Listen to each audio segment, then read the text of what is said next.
Maximum ரிட்டர்ன்ஸ்னாலே அது Equitas bank FD தான். Download Equitas bank mobile app today. Pandian stores 2 தொடரில் குழறி கதாபாத்திரத்தில் யதார்த்தமான நடிப்பை வெளிப்படுத்தி சீரியல் ரசிகர்களை கவர்ந்தவர் நடிகை ஹாசினி என்கிற விலாசினி. இசைஞானி இளையராஜாவின் உறவினர் என கூறப்படும் இவர் ஒரு சிறந்த பாடகியாக பல மேடைகளில் பாடிக்கொண்டிருப்பவர். நிகழ்ச்சி தொகுப்பாளரான விலாசினி ஆர்ஜேவாக தன் பயணத்தை தொடங்கி வருத்தப்படாத வாலிபர் சங்கம், காக்கி சட்டை, கேடி பில்லா, கில்லாடி ரங்கா உள்ளிட்ட பல முன்னணி திரைப்படங்களில் நடிகைகளுக்கு டப்பிங் கலைஞராக குரல் கொடுத்துள்ளார். சமூக வலைத்தளங்களிலும் யார் என்ன பாடல் பாட வேண்டும் என கேட்டாலும் உடனடியாக இனிமையான குரலில் பாடி அசத்தும் இன்ஸ்டா பிரபலமாகவும் திகழ்ந்து கொண்டிருக்கிறார்.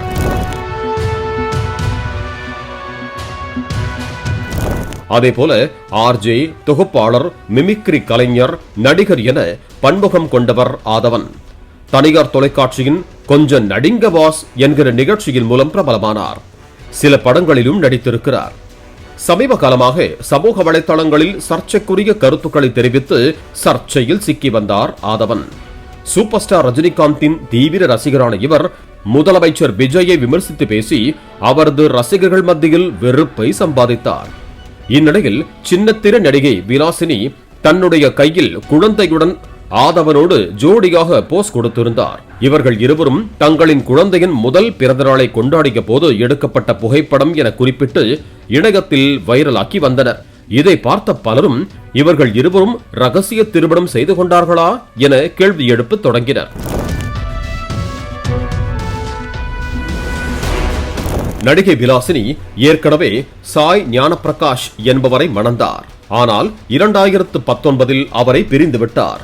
தனது கணவர் தனக்கு துரோகம் செய்ததாகவும் மோசடி நடவடிக்கைகளில் ஈடுபட்டதாகவும் மன உடல் ரீதியாக கடுமையான துன்புறுத்தல்களில் ஈடுபட்டதாகவும் விலாசினி குற்றம் சாட்டினார்.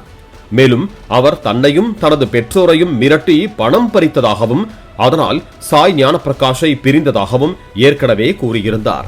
இந்த நிலையில் தனக்கு ஏற்கனவே திருமணமாகி 2 பெண் குழந்தைகள் இருந்த நிலையில் தற்போது சின்னத்திரை நடிகை விலாசினியுடன் லிவ் இன் உறவில் இருப்பதாக ஆதவன் அறிவித்திருப்பது சின்னத்திரை வட்டாரத்தில் சர்ச்சையை ஏற்படுத்தியிருக்கிறது.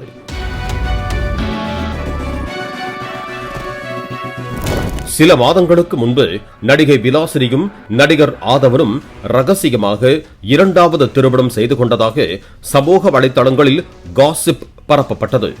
அப்போது விலாசினி அப்படியெல்லாம் இல்லை என மறுத்து வந்தார். ஆனாலும் காசிப்புகள் பின்தொடர்ந்து துரத்தினால் பரவாயில்லை, வட்டமிட்டு சுத்து போட்டு துரத்த ஆரம்பித்தன. ஒரு கட்டத்தில் சுழற்றியடிக்கும் அளவுக்கு போன நிலையில்தான் பேட்டி ஒன்றில் அது குறித்து மனம் விட்டு பேசி பெருமூச்சு விட்டுள்ளார் நடிகர் ஆதவன்.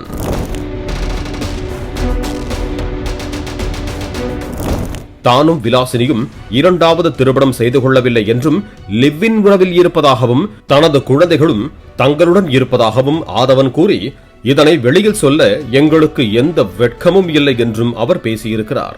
என்னங்கய்யா எனக்கு ஒண்ணுமே புரியல என்கிற ரேஞ்சுக்கு நெட்டிசன்கள் கமெண்ட்கள் கொடுக்க அதற்கான பின்னணி காரணத்தை விளக்கியுள்ளார் நடிகர் ஆதவன்.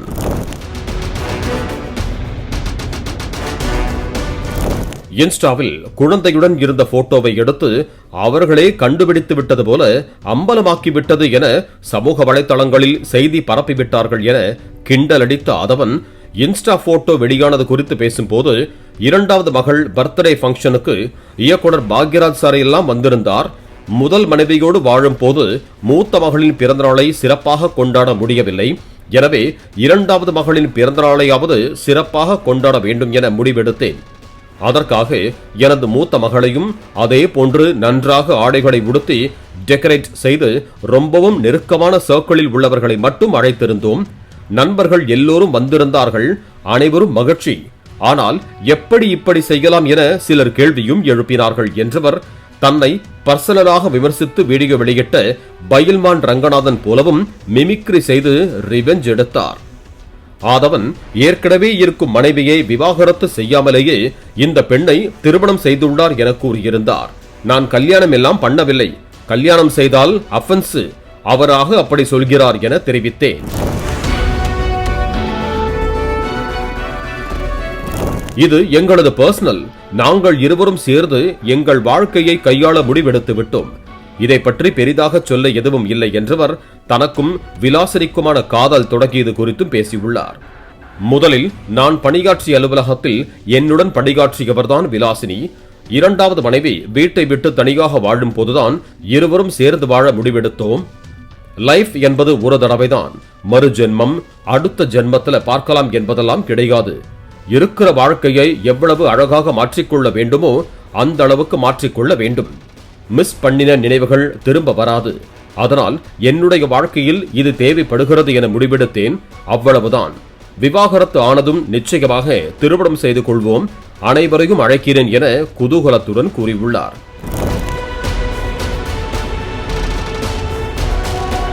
மேலும் தனது பர்சனல் குறித்து வெளியாகும் செய்திகள் தன்னை பாதிக்கவில்லை என கூறியவர், பர்சனல் வாழ்க்கையை பப்ளிக்காக சொல்வதில் என் விருப்பம் எல்லாம் இருந்ததில்லை. ஒவ்வொரு வீட்டிலும் 1008 பிரச்சனைகள் இருக்கும், கவலைகள் இருக்கும். இந்த நேரத்தில் மனசு உடைந்து விடுவார். அவர் டவுன்ஃபால் ஆகிவிட்டார், அவர் ஆடி போய்விட்டார், அசந்து போய்விட்டார் என்பார்கள். நான் அதையெல்லாம் பெரிதாக எடுத்துக்கொள்ள மாட்டேன். ஒவ்வொருவருடைய பர்சனல் லைஃப் மற்றவர்களுக்கு ஜாலியாக தெரிகிறது. அப்படி ஜாலியாக எடுத்துக்கொண்டால் எடுத்துக்கொள்ளுங்கள். நான் திரையில் என்ன செய்கிறேன் என்பதைத்தான் பார்க்க வேண்டும்.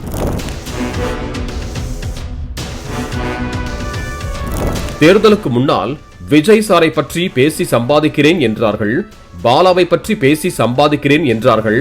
யாரை பற்றி தான் பேச வேண்டும் என்று சொல்லுங்கள், எனக்கு தெரியவில்லையே. ஏதாவது ஒரு விஷயம் நடந்தால் அதை பற்றித்தானே யூடியூபில் பேச முடியும். என்னை பற்றி பலரும் தனிப்பட்ட விதத்தில் கருத்துக்களை பகிர்கிறார்கள். இவர்களிடம் போய் கேட்டேனா? யாரிடமும் கேட்கவில்லை. எந்த கமெண்ட்டுக்கும் ரிப்ளை செய்யவில்லை. விஜய் சார் உள்பட யாரையும் நான் பர்சனலாக அட்டாக் செய்ய மாட்டேன். அதே நேரம் அபிஷியலாக பேச உரிமை உள்ளது. ஏனென்றால் அவர் பொதுத்துறைக்கு வந்துவிட்டார். என்னங்க இப்படி செய்து விட்டீர்கள் என மக்களில் ஒருவனாக கேட்க உரிமை உள்ளது. அதே நேரத்தில் மரியாதைக்குரிய அவர்கள் இவர்கள் என வார்த்தைகளை கவனமாக உபயோகப்படுத்துவேன் எனவும் கூறியுள்ளார்.